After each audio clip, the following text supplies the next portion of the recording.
Hello, Beth. Hi. So, thank you for coming today. Thank you for having me yet again. Yeah. It's always nice being here. Yeah, I'm so happy to meet you again. Thank you. How have you been recently? Yeah, I've been good. I've been a little bit busy, but I've been well. Apart from the weather, it's so hot and humid, so I'm always sticky. Yeah, right. It's very hot in Japan. Yes. Compared to England. Yeah. Yeah. And humid. Yeah. You already lived in Japan for 7 years. Yeah, actually, I was surprised to hear that. Oh, really? And you spoke Japanese and you listened to Japanese language. Yes. So I was surprised. Yeah, so 日本語聞けるでも喋らない. So, yeah. Yeah, right. Speaking is more difficult than It is. listening. Especially about deep topics. I will ask you a little bit sensitive questions. Okay. Topic. Yeah. That's okay. So, yeah, as you know, the former Prime Minister Abe was assassinated by ex-Navy in Japan. So, how was your reaction and where did you know the news? Actually, I was working in my company, and one of my colleagues actually said, "Oh, you know, Abe-san was just assassinated. Well, actually, he was shot this morning." And obviously, the Japanese people in my company were also surprised. So we did have some meetings, but we had to cancel some of them because obviously a lot of people were in shock and they probably couldn't concentrate so much. It was a huge surprise. And I think that once we found out, there was so much uncertainty. All we knew was he was shot in the back. There wasn't really any information on who did it yet, his condition. However, we did read that it said that he had like heart failure or something, and there was the suggestion that it was fatal. But obviously, he would need to go to hospital first for that to be confirmed. A lot of us were hoping that it was not as, bad as it was, but unfortunately we found out later that he indeed did pass away. In your company, some meetings were cancelled because okay, I see. Yeah, so I think the reason was people really couldn't focus because of this news, and people just wanted a bit of time. Yeah. Yeah, actually, I'm like a freelancer, so I don't know the situation among like Japanese companies. So yeah, I was just interested in that. Yes. So how was the reaction of your colleagues or your friends of Japanese or foreigners as well? I feel like a lot of the foreigners were kind of just like, "Oh, did you hear about this?" You know, asking each other, kind of asking what's going on. The Japanese people in my company were kind of just, as well, they were saying like, "Yeah, I just read, I can't believe it." But I think on the most part, nobody knew what to say. What is there to say? All we could say is that, wow, this is bad. But it was such a shock that, like I am now, we didn't really know what to say. Actually, such a gun crime is rare in Japan. How is the situation in the UK? So, I mean, gun crimes are common or not common? It's not like America. So gun crime is not as common, but we do have like knife crime and such, and crime does exist.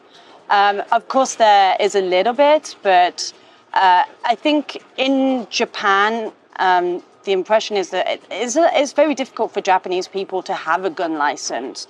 I do know people in England that do have gun licenses, perhaps farmers and stuff, or people who go hunting.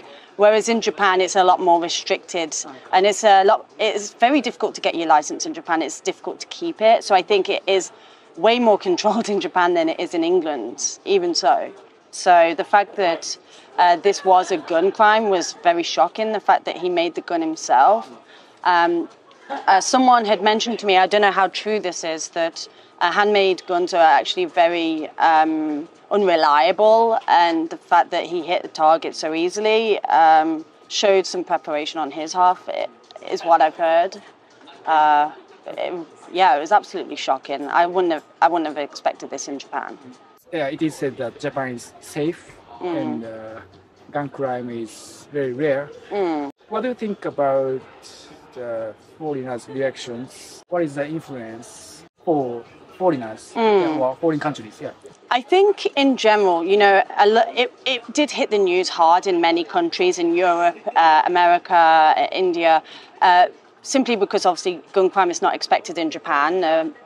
I think for the most part, people are shocked, but people don't have such a strong opinion. But the people who do have an interest in Japan, or people who have been here, feel a little bit more upset about it. Even my own mother, she's become interested in Japan because of me. She's studying Japanese every day.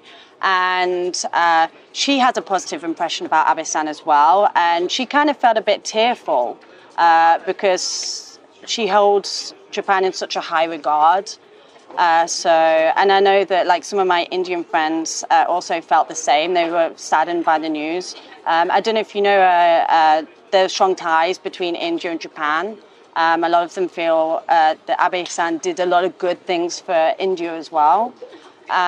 So obviously it's an awful thing to find out that such, hate to say low-life criminal did this. I think it's very sad for Japan.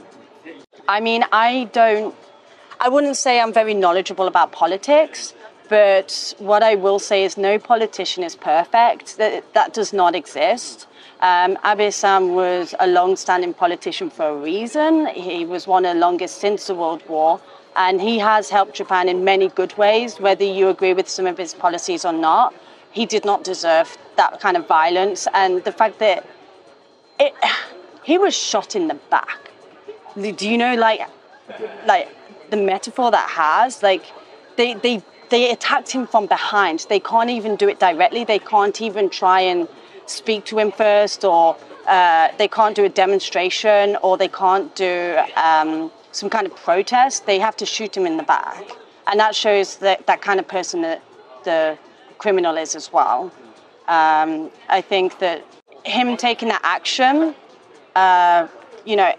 it's kind of taken away democracy. Why can one person make that decision? Not only this is a man's life, but also this affects Japan as a whole. He's also assisting with the current prime minister, so obviously that's going to affect the political party as well. But I think it was very selfish. Yeah. Very selfish. Yeah, that's right. He should be criticized strongly. And I hope that he will. I think he will. I think that they won't be lenient on him. I think they're going to punish him. Do you know what they say in foreign mass media? I think it depends on the country. I kind of actually asked my family, what's going on in England. And I heard something about that in some countries, perhaps like China and such, there was some celebrations regarding his assassination. Of course, this is not everyone's reaction, just a few set people. And there was a lot of outrage about that. And I feel that, every media has their agenda. I can't say this with confidence, but maybe the British media wanted to shine a light on China's reaction to this, because it's one of the biggest threats right now, one of the biggest tensions right now.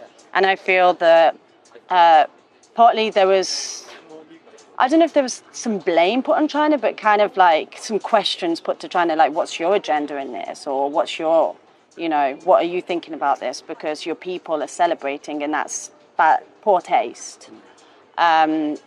So I think that's another thing that has been mentioned in the British news.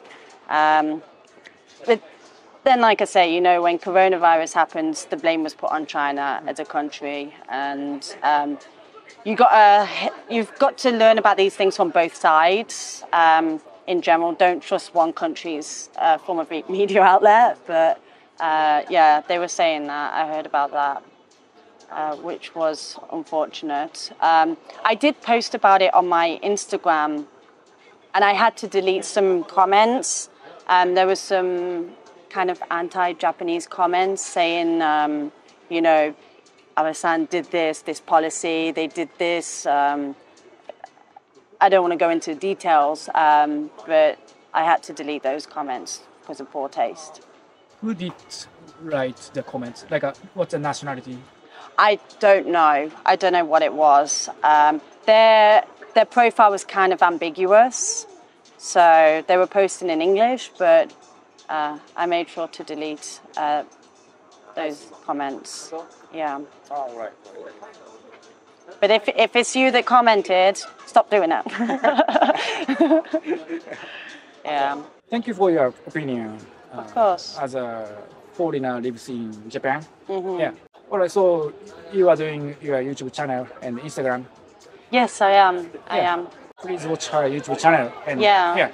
So it's Beth Japan. I actually did interview some people about their reactions, both Japanese and foreigners, about their reactions to this news. So if you're interested to see that, then it's on my channel. Yeah, all right. Thank you, Beth. See you in the next video. Bye. Thank you. Bye-bye.